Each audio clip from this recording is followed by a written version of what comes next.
పెద్ద ఎత్తున గెలిపించే ప్రయత్నం చేయండి. మీకు 100% మేము చెప్తా ఉన్నాం. ఇంకా ఈ నియోజకవర్గం బాగుపడాలంటే, జూబ్లీహిల్స్ బాగుపడాలంటే, ఈ స్లమ్ ఏరియాలో కాలువలు కావాలంటే, సీసీ రోడ్లు కావాలంటే, మిద్దెలపైతే పోతున్న వైరు తీయాలంటే, లేదా తాగే నీటి సమస్య 3 గంటలకు కాకుండా పట్టపగలు నీళ్లు రావాలంటే ఈ రోజు అధికారంలో కాంగ్రెస్ పార్టీ ఉంది.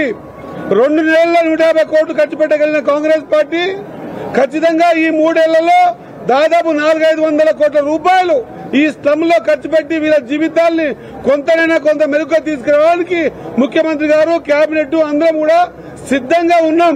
దయచేసి ఓటర్ల మహాశయులారా, ఇటువంటి అవకాశాన్ని ఎప్పుడు కూడా జారవిడుచుకోవద్దు.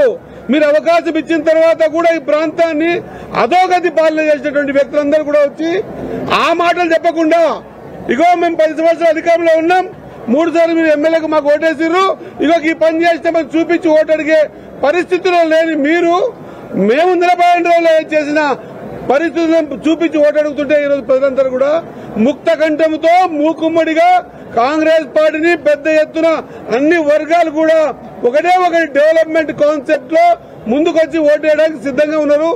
ఎప్పుడు వస్తుంది 11వ తారీఖు అని వెయిట్ చేస్తా ఉన్నారు. కాబట్టి ఓటును వినియోగించుకోండి.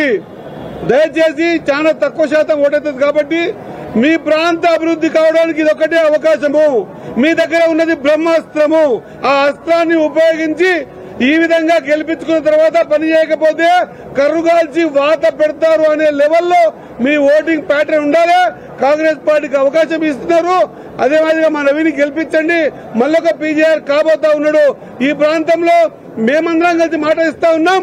నవీని ద్వారా మీ అందరికి కూడా సేవకునిలాగా పనిచేపించేటువంటి బాధ్యత మేము మంత్రులుగా తీసుకుంటామని తెలియజేస్తూ ముగిస్తా ఉన్నా. ధన్యవాదాలు.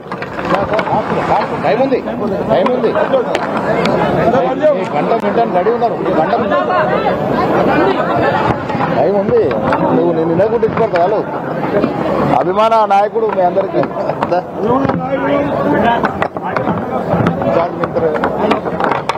ఇన్ఛార్జ్ మంత్రి గట్టి కొట్టిగా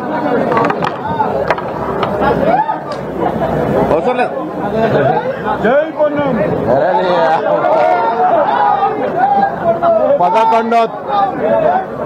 11వ తారీఖు నాడు జరగనున్నటువంటి జూబ్లీహిల్స్ ఉప ఎన్నికల్లో విద్యావంతుడు, యువకుడు, స్థానికుడు, అన్నిటికంటే ఎక్కువగా పేద ప్రజల యొక్క ఎస్సీ, ఎస్టీ, బీసీ, మైనార్టీ వర్గాల సమస్యల పట్ల అవగాహన ఉన్నటువంటి వాడు, ఈ ప్రాంతంలో నివసించేటువంటి సినిమా ఇండస్ట్రీ కార్మికుల యొక్క అన్ని అంశాల మీద అవగాహన కలిగిన వ్యక్తి నవీన్ యాదవ్. 3 అభ్యర్థులను పరిశీలించి ఈ నియోజకవర్గంలో నవీన్ యాదవ్ ఉన్నత విద్యను అభ్యసించిన వ్యక్తిగా, స్థానికుడిగా ఆయనను ఇన్ని రోజుల ప్రచారంలో మేము గమనించినటువంటి పరిస్థితి చూస్తే ఆయన నిండుగా ఆశీర్వదిస్తా ఉన్నారు. ప్రస్తుత తెలంగాణ రాజకీయాల్లో చారిత్రాత్మకమైనటువంటి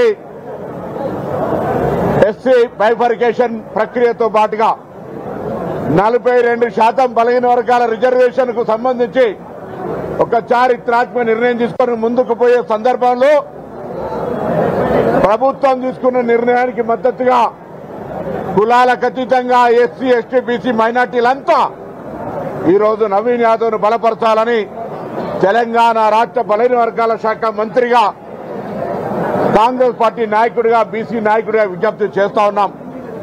అంతేకాదు ఇలా అభివృద్ధికి సంబంధించి గత 10 సంవత్సరాలుగా జరిగిన నిర్లక్ష్యాన్ని ఇప్పుడు రాబోయే 3 సంవత్సరాల్లో